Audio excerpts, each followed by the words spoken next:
Swayam Prabha. Digital India. Educated India.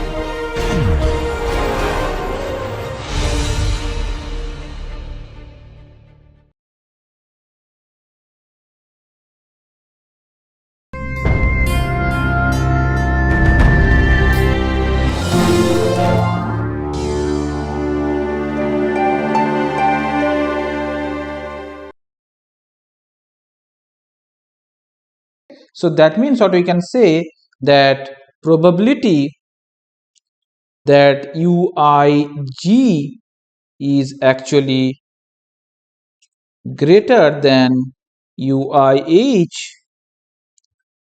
for all H not equals to G is basically equals to e to the power mu into V I G divided by summation e to the power mu into V I G, where mu is a scale parameter.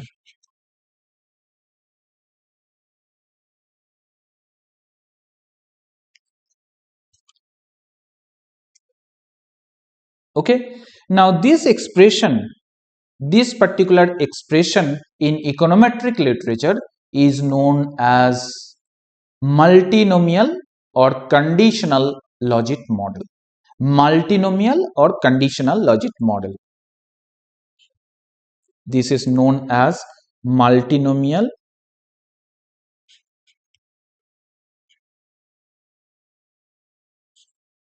or conditional.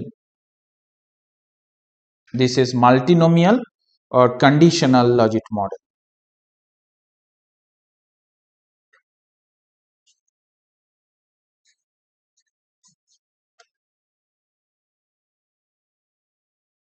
Multinomial or conditional logic model, right? Now, through this framework, the compensating variation of compensating demand of the ith individual for this product, which can be expressed as CVI, equals to minus 1 by beta m into value of the individual from the status quo, from value of the individual at scenario 1. So when the individual moves from scenario 1 to scenario 2, the value the individual derives changes from Vi0 from Vi1, and more specifically the willingness to pay, which we are interested in, is basically minus of beta C divided by beta m, where beta C is the coefficient of coefficient of any attributes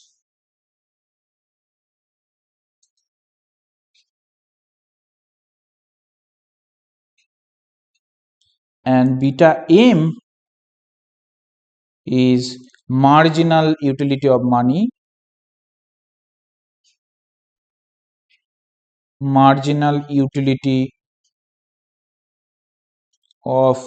money, or coefficient of cost. Now, how this beta C and beta m is coming? See here, if you go back and see, the utility Uij is defined as beta Xij, and in our scenario, these are the different scenarios. That means these are the different attributes, and this is the price. That means money. So when we estimate the model,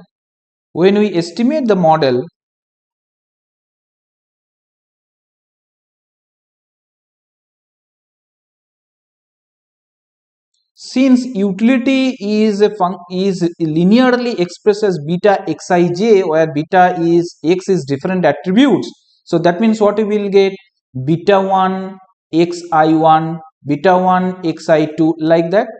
So that means we will get coefficients for each and every attributes, right? Coefficient of each and every attributes along with the money. That is why here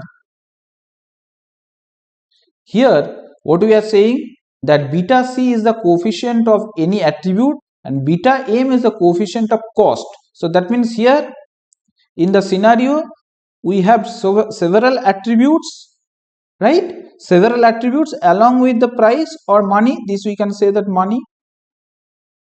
So using this conditional or multinomial logic model, we will be able to estimate coefficients of each of these attributes, and this along with this money.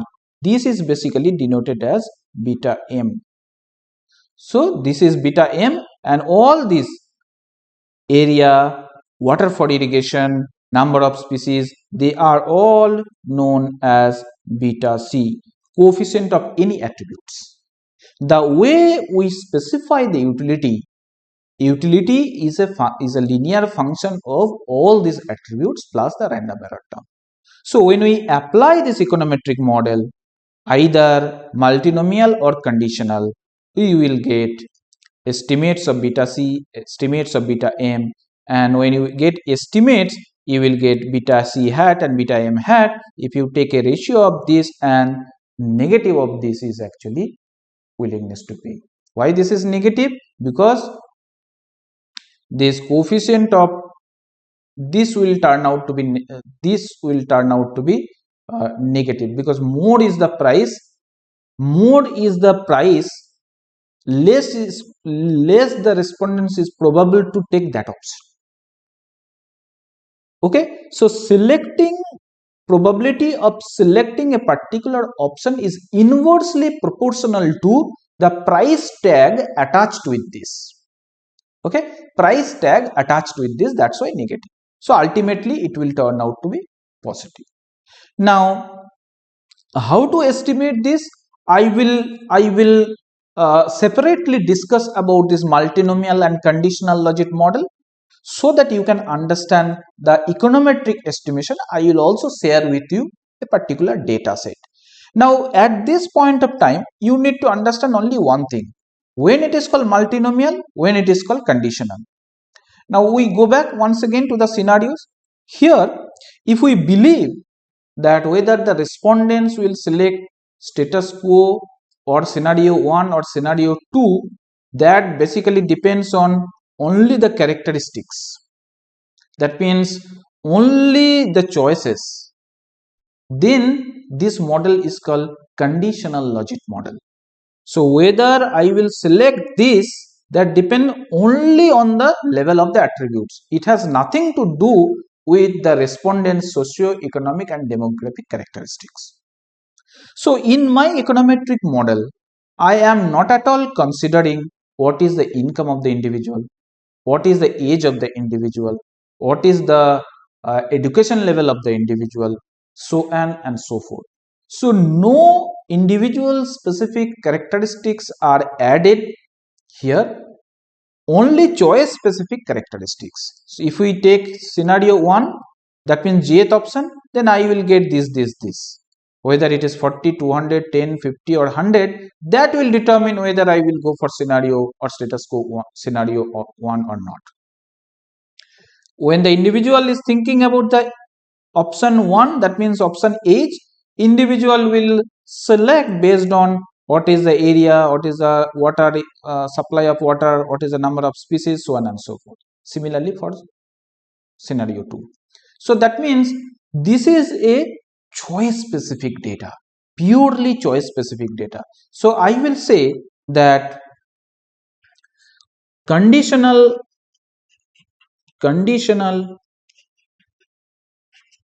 logic model means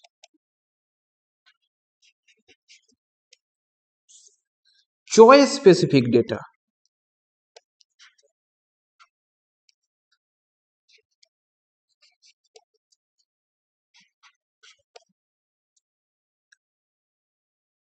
no individual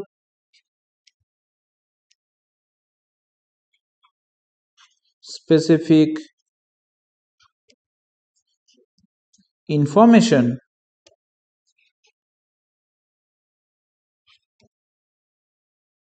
is included.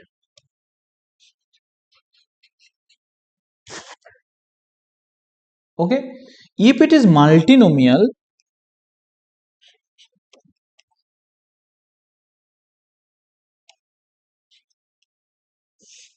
this is called chooser specific data.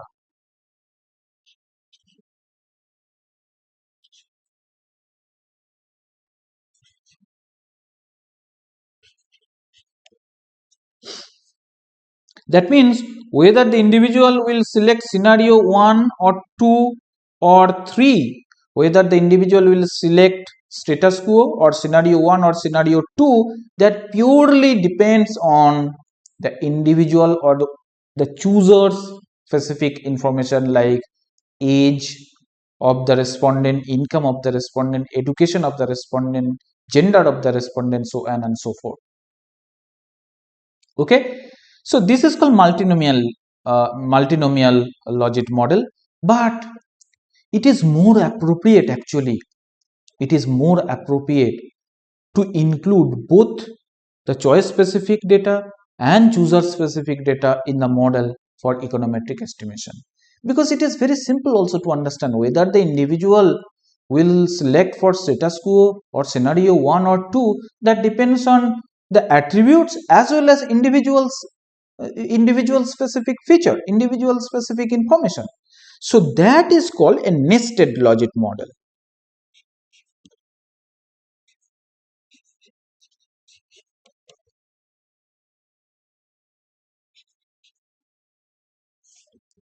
So both choice specific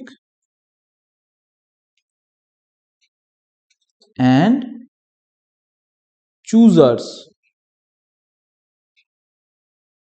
specific data are included.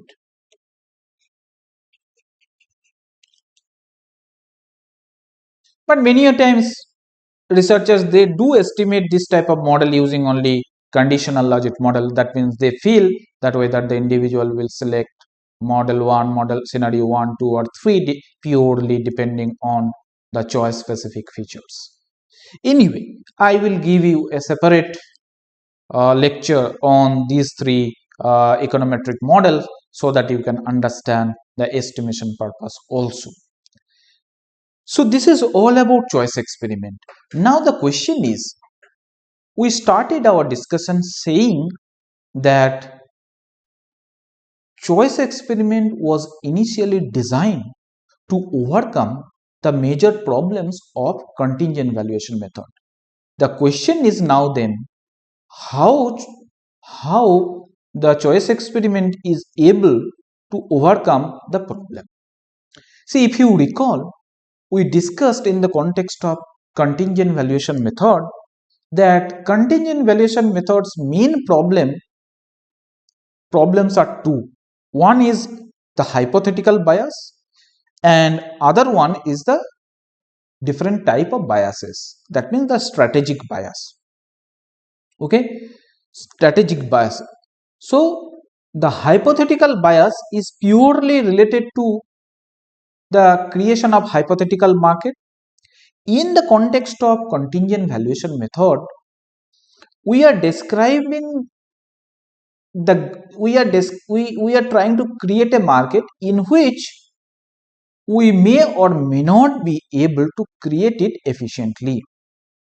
Now, I would not say that in choice experiment we can fully overcome the hypothetical bias, because here also we are creating the hypothetical bias. Here also we are creating hypothetical market, but this market is way better than the market what we describe in the contingent valuation method. Why? For two reasons. Firstly, here we have a status quo situation.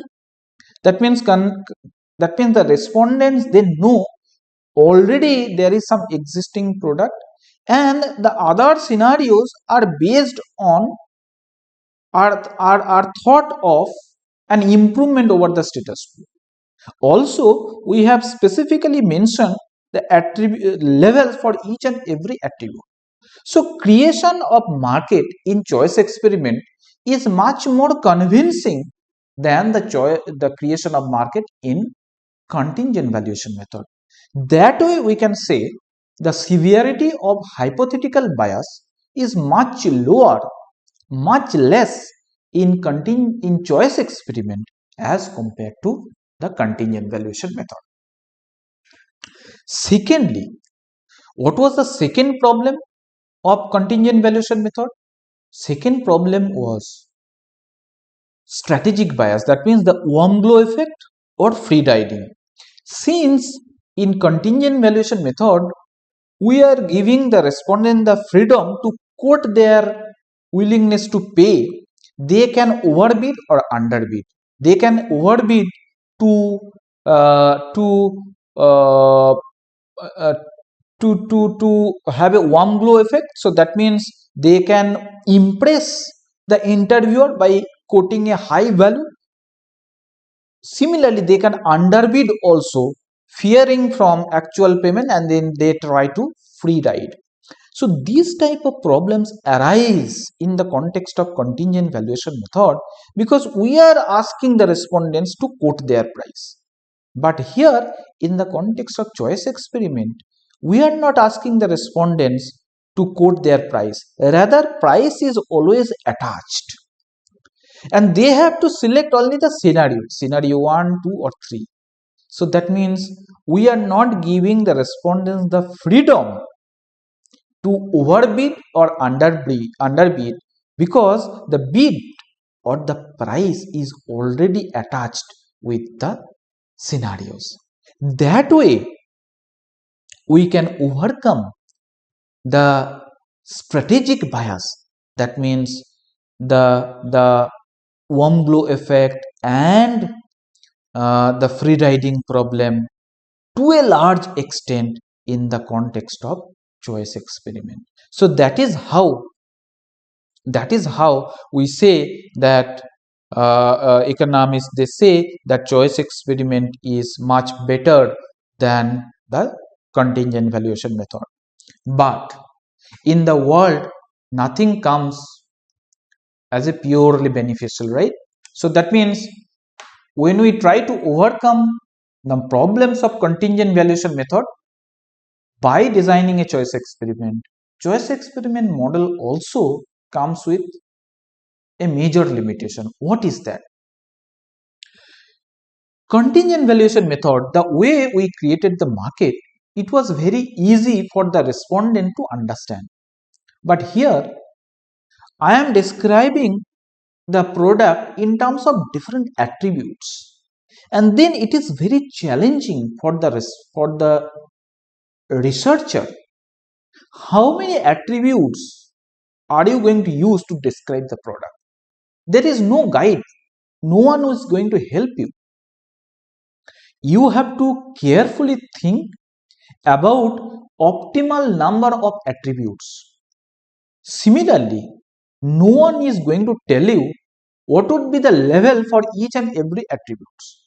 So that means optimality should be there in terms of number of attributes, in terms of the level what you attach with each and every attribute. If you provide too many attributes, then what will happen? The respondents will get confused, because the respondents, while selecting option 1, 2, 3, what they are doing? They are making a trade-off between money versus one additional quantity for one attribute. Now, do you think it is really very easy for us to make such trade-off? For example, I can quote one example from our real life situation. Many a time we book hotel rooms for making a trip and using several of the websites like Make My Trip, Yatra, GoIbibo, Booking.com, so on and so forth. There, if you click, what you will see, a room, a hotel room is basically defined as several attributes. That means whether it is a deluxe room, whether it has attached balcony, whether it has whether the price is inclusive of breakfast, whether it has a garden view, whether it is a lake view, whether it has no view at all, and then each of this scenario is attached with a price.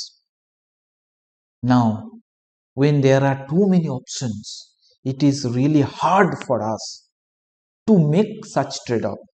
So when you have given too many options, then individuals will go for a heuristics. So that means as an individual, we have a limited capacity to process information. That means our rationality is bounded. When rationality is bounded, individuals take help of heuristics. And when the individuals are selecting based on some kind of rule of thumb or heuristics, obviously that is not a reliable measure of willingness to pay. So this is the challenge of choice experiment. That means we need to specifically use optimum number of attributes. If you use too less attributes, then the good is not properly defined. For example, if I say the wetland is only defined as area and water of irrigation, how much water you can supply, then that is not a proper characterization of an wetland. Because the respondents will think that wetland, it has many attributes. Why the researcher is not asking about the species to be protected, how many jobs will be created, what is the price, so on and so forth. So if too less of attributes are used, then the product is not fully defined.